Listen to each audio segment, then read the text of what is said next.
Mr. Mayor, councilors, Ms. Dickerson, thank you for inviting me to present to you. My name is Peter Thompson. I'm a member of the board of Harbor Towns Incorporated. This is a private, nonprofit corporation, 501c3, designed for economic development in the Albemarle and the northeastern North Carolina region. The idea we're based on today has been around for about 30 years, and that is to connect the towns with passenger crafts of some kind. All the data that we have, and our chairman is Chairman Nick Dido from Keenan Flagler, so he likes data a lot, is that towns on both sides connected to other towns gain economic benefit. It's really almost that simple. So this idea of connecting these towns has been around. Nothing ever happened. And then what happened was the ferry from Hatteras to Ocracoke. And the man who was behind that ferry was Representative Ed Goodwin. Ed Goodwin saw how that made economic benefit to both sides. And everybody said when that ferry was that a walk-on, walk-off ferry would never work. Well, it works terrifically, as you probably know. And more than just the people being there, it brought entrepreneurs and new businesses to both sides. With that, and with the data gathered for 30 years of research on this, Mr. Goodwin and the Speaker of the House put together a bill that got $5.5 million for a project to find out whether this really works in a large pond. That pond's called the Albemarle Sound and the Outer Banks. Well, we had a heck of a time just finding the kind of boat that could actually work there. We're not talking about your 200 passenger ferry here, because the towns in the Albemarle are too small for that. What we're talking about is something between a water taxi and a very small ferry. And the question was, how with the chop, if you all are boaters, you know when you're out in the Sound, it is not necessarily a nice place to be. Because of the shallow water, the chop comes up. So what would a small boat do in that kind of chop? Also, the towns are fairly far apart. You're about 37 miles from Albemarle Plantation. You're about 42 miles from Elizabeth City, about 65 miles from Edenton. So how could we work that? We needed a boat that could, first of all, take that chop comfortably, and then secondly, get from point to point pretty quickly. And we started looking around for it, and nobody made it. So that was exciting to find out. We started looking at the kind of hull that could do that. And we found the kind of water that we get here in the Albemarle Sound in West Florida, where it's shallow, but there's still that chop from the bottom because of it. And we found that the kind of boat that was needed was what we call a high Sue cat. That is a hydrofoil supported catamaran. And you're going to see some samples of it. So we found that the boat builder of these high Sue cats down in Florida, which were little, was actually Smoky Mountain Jet Boats in, of all places, Brightson City, North Carolina. So we came back home, we found a marine architect, and we're building these boats. The two are being built. Let me see if I got this right. I messed up on everything else I did. Which button do I do that? There we are. So this is a rendition of what the high Sue cat will look like. It'll transport 30 passengers at about 33 miles an hour. At dock, it has a draft of 3 feet. Running, it has a draft of 10 inches. Now, this is about all I know technically about it. So I brought along our senior captain, Tex Gallup. So if you have any questions about anything technical, please direct it to Tex, because this is about it for me. But here's what it looks like in the rendition. It's made of aluminum. It has two 600 horsepower Cummins engines in it, and jet powers. It's jet powered, two Franklin jets running it. And I thought you might be interested in taking a look at what's happening right now. This is what she looks like. You notice there's going to be this down towards the bottom. There's going to be a foil that will lift it up out of the water. This is when it was building upside down, and this is when we turned it over, which was a pretty exciting day. Nobody had done this before up there, so it was kind of exciting. Now, this is an American passenger vessel, so the Coast Guard inspects every weld, every wire, everything. In fact, the weld inspection took 5 days, so that's how careful they are. And that's kind of a classy picture. Along with this, we bought a 100-passenger dinner boat, and it's going to be available for not just parties, but for full dinners. It can handle, on excursions, about 153 people, and for dinner, about 90. It's got a wide open top deck, so I'll show you that in a bit, but this is what's interesting to me, and I don't want to run on too long for you, but the way this is done is they make the design, they create a CAD out of the design. The CAD is sent to Louisiana, to the aluminum manufacturer there. He actually cuts the pieces out to 5/1000th of an inch, and then it's sent up to Bryson City, North Carolina, where it's laser welded together, and it's quite a process. That's the dinner boat, which we just bought. It is now being refitted. It's in dry dock in New Jersey, and that's a 100-foot boat. So Tex was there.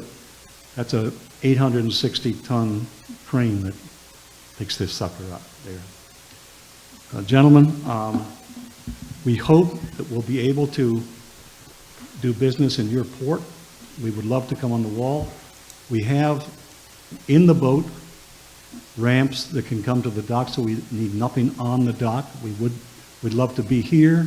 We'd love to have a sign saying we're here.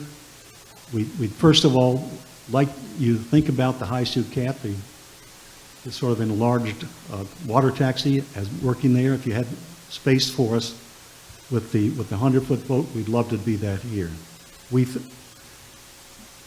For last comment I want to make to you, we have websites up talking about this, obviously, and a thing on Facebook, and that. We're asked only 2 questions, generally speaking. We have people ask a bunch of different questions, but the 2 questions that they say is, first of all, when's it coming? And the answer is May 15th. And the second question is, are you going to Manteo? And we'd love to go to Manteo. Thank you very much. We're happy to answer any questions, and if it's technical, this gentleman with even less hair than I would be happy to answer. Peter, I was just going to, you and I have discussed this briefly, but you don't want to station the dinner boat in Manteo. It would be here like once a month, twice a month. And Yes, that sir. would also have basically like a commissary kitchen. So different approved restaurants, I think you had told me, could be approved to do like weddings or do dinner parties or fundraising events. Is that correct? Yes, sir. We have a event manager, and the event manager goes to the restaurants in the ports that the boat would come to. We have no cooking facilities on board. We have warming ovens, a catering kitchen. Essentially, what we are is a large room on a large boat with some galleries, and all the caterers, the staff, and so on come from the kitchen, come from the port as well. I just want you all to know that Mr. Gallup here comes from Wanchese, which I believe is a a sister town. And also some of his fellow captains are coming from there too. And just as a plug, we have to, by Coast Guard regulation, have a 100-ton captain. Mr. Gallup is a 1,600-ton captain. So this is the quality of the people we're working with. Thank you, Don. Thank you, sir. Any questions or comments from the board? I have one too. Tex probably knows better than anybody because he probably has more water time than anybody around here. Is there any prospective docks that are more appealing to you for either of those vessels around Manteo? I've had mine, working out at 55 foot downtown. On the T-docks outside, oh, okay.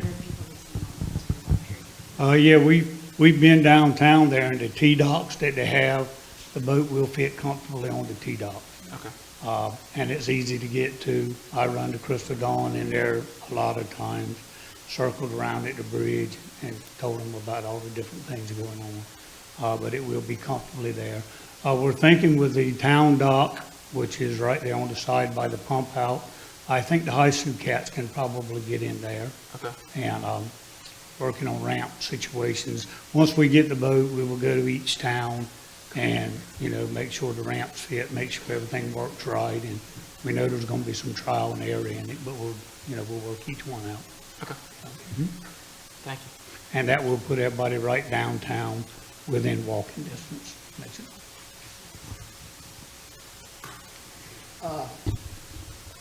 Along with it, let me say, if anybody wants any comments on this from the audience, please wait until the comment period. And you're free to speak as you want to with 3 minutes of oratory.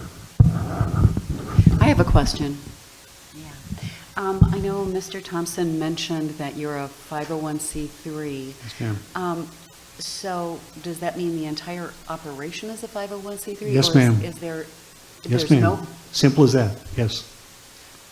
So- We're a 501c3, we're a private corporation, we own everything, we run everything that goes into the corporation, and we use we don't imagine there's going to be a profit. We're hoping by the end of the third year, we might be able to break even.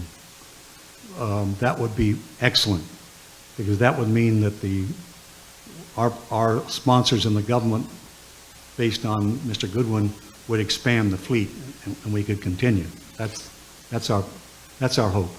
so like a museum, people would pay and that would help with the operation? That's correct, ma'am. Yeah. Unfortunately, that little high suit cat you see there is a gas guzzler at 30 miles an hour. You can imagine two 600 horsepower engines just running along. It's going to run between 45 and 50 gallons an hour. Okay. But you're going to be doing Elizabeth City in an hour 10. And when we think about it, we think that Norfolk City Hall is 42 minutes away from where the boat's docked in Elizabeth City. I think with Manteo as a destination, I can see us doing good business that way. So what would the price of an average ticket be? I'm just curious. We're looking at $20 to $25 a person each way. Wow, that's great. We think Amazing. we think it's not just, we don't think of it as a trip. We think of it as a waterborne adventure. We think being on a fast boat in the Albemarle Sound and a high suit cat would be just great fun. And affordable. Yeah. Yeah. But we're trying to make it affordable. Yeah. Because we want the people in the towns not on the water. Right. Yeah. Great. Then Wow, very interesting. You don't see any, in the foreseeable future, funded from the towns to the association or corporation or whatever you've got formed? No, sir. We made a promise to our towns that we would not ask for money from the I towns. don't know how we could lose. Yeah. For just a little information, I was on a committee 30 or 40 years ago, which you're going to be familiar with when I talk about it. This was tried that many years ago. Yes, sir. Bunny Saunders, Yes, sir. you know what I'm talking about. I know Bunny very well. I had many meetings in Elizabeth City State and Williamston, Plymouth, and wherever there was waterfront. And it was a good idea then, but there was trouble with money and funding, as you would well know. Yes, sir. And that was about the only problem anybody saw. And it fell apart, is what it did. It didn't go away, it just fell apart. Nobody was mad because everybody thought it was a good idea, but they couldn't come up with the money because the cost was prohibitive. And so I'll leave you with that one. And then I had another one. I'm full of history because I'm 90 years old. I go back. What was his name? The engineer in the Savannah, Michael, it was local, the mayor's daddy. Anyhow, the former mayor's father was, he started another system, night cruises with meals. You could get meals on them. And it worked about the first summer, and it went away. The only thing I hope is viable, and I think you might be on the right track because you're taking your time. Plus, God forbid, you got federal money, because we're so aloof with federal money now, it's unbelievable. They're giving everything away. But at least it'll show us that we don't have to put anything in it, and so we can't lose either way. Like I'm saying, I'm not against it. Don't misunderstand. It might sound like I'm against it, but I'm not. I see it maybe working with this money situation and going to the waterfront towns, because everybody wants to get to the water. No doubt about it. So I'm just going to leave it right there. And good presentation, and we'll see where you go with it. Thank you. Any other comments from anybody? Do you need any kind of physical office space for ticket sales or anything like that? I'm sorry, say again, sir? Do you need any kind of physical office space? No, sir. Okay. No, sir. Everything, we will carry no cash on any of the boats. Everything will be done on pads, on credit cards, and we have one of the world's finest organizations doing the IT on this, so we feel very comfortable with that. It's called Fair Harbor is what it's called, and it runs 1,800 businesses on the water, so we feel good about that.